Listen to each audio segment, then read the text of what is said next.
The TrekWorks YouTube channel is sponsored by Tenant Controls, makers of lighting kits, soundboards, and more.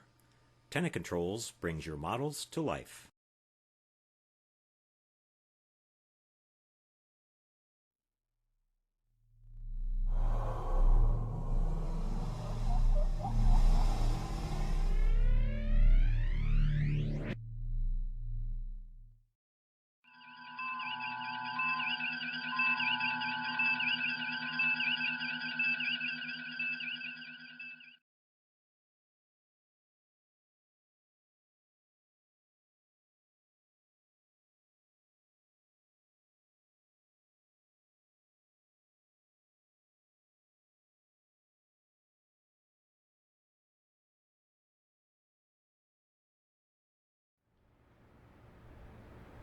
Hi there everyone, and welcome to part 2 of our Jason and the Argonauts Talos Attacks diorama build. In our last video on this one we worked on Talos himself and got him all done. You can see I've been working on the base since our last episode, and I pretty much got everything painted up. I was going to shoot video again of doing all the painting and everything, but it takes so long and everything it would have gotten kind of boring for you guys, I think.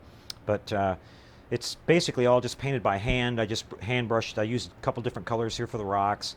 I chose kind of a dark green here for my water, and I've got my name plaque painted on and everything. Painted the border black. And what I did is I took my grinding tool here and I grinded down all the high spots that we had on the water effects here that were molded onto the base. Because what we're going to do today is I'm going to add our realistic water effect on this, and I was going over a bunch of different stuff, you know, looking on YouTube and everything about what people were doing, and you know, silicone seems to be the easiest option, the one that most people are using out there.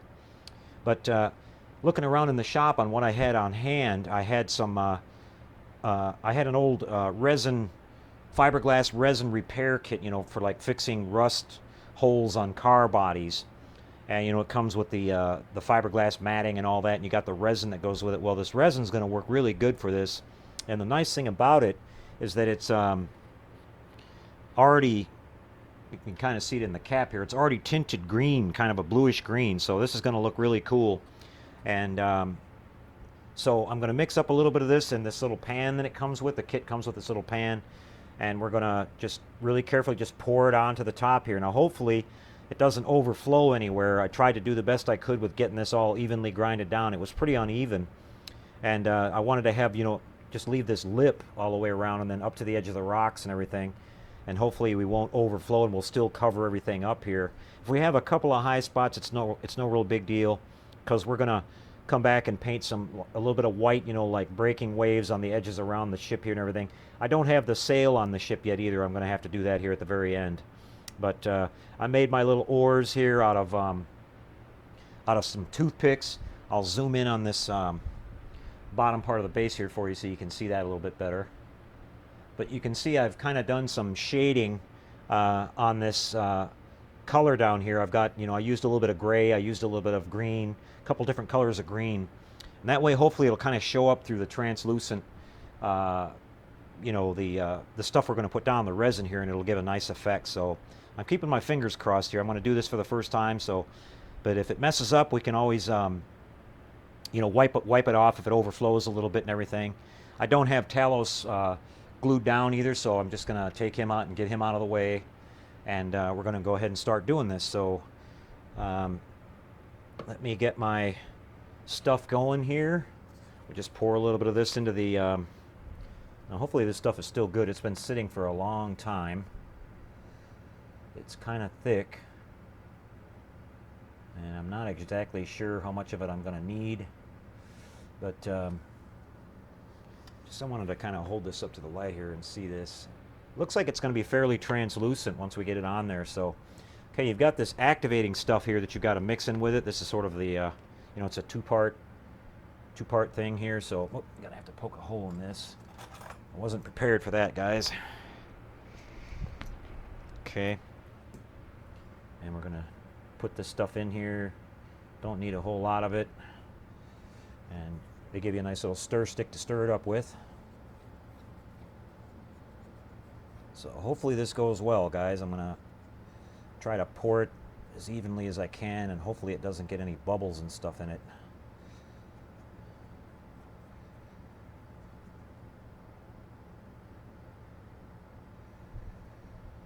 I'm not exactly sure how much we're going to need, so you know what? I'm going to go ahead and go for probably more than what we're going to need here.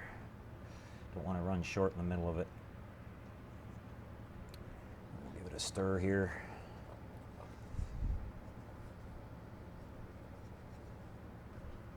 Okay. All right, guys, fingers crossed. Let's see how this works out.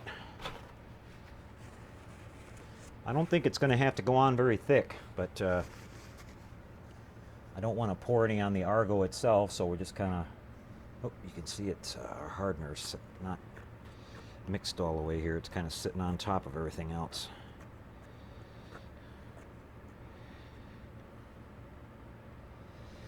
Okay, we're going to go for it.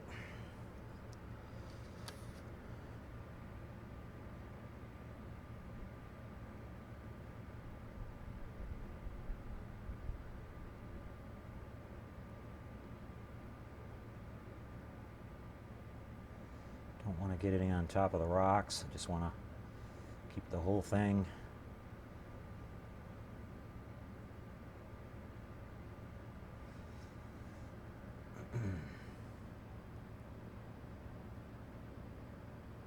just pour it around the edges here and let it kind of seep around by itself, I think is the smartest thing to do.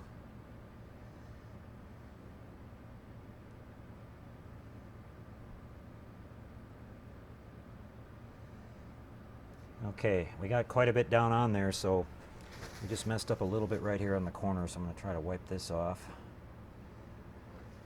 And now what I'm going to do is just kind of take and tilt this thing around a little bit, and hopefully we'll get it to fill in all by itself.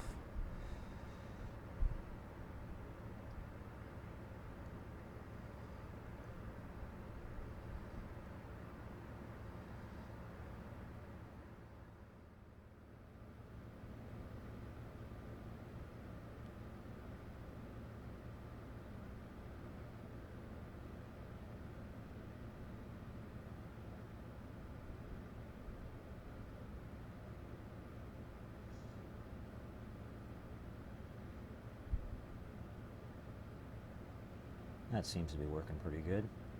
I actually want to rough this up around the ship a little bit anyway, so that'll work out for us.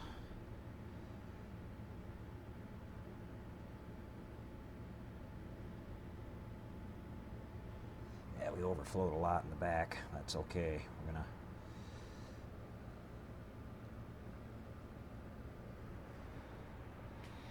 that worked out pretty good. Let me get rid of this before it dries.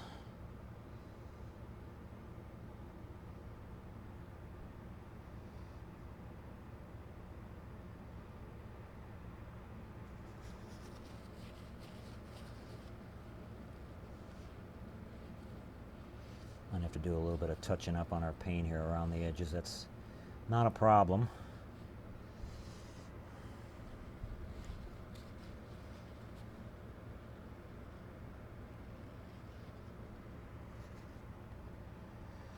Okay, pretty happy with that. Now, what I'm going to be doing here is I'm going to wait until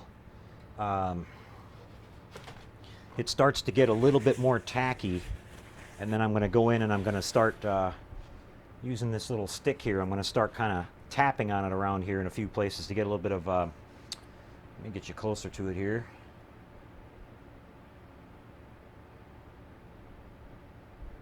I'm going to start tapping on it to get a little bit of texture on the top of this. So, so far so good, everybody. I'll be working on that, and we'll come back and show you what it looks like when it's finished here. Be right back with that.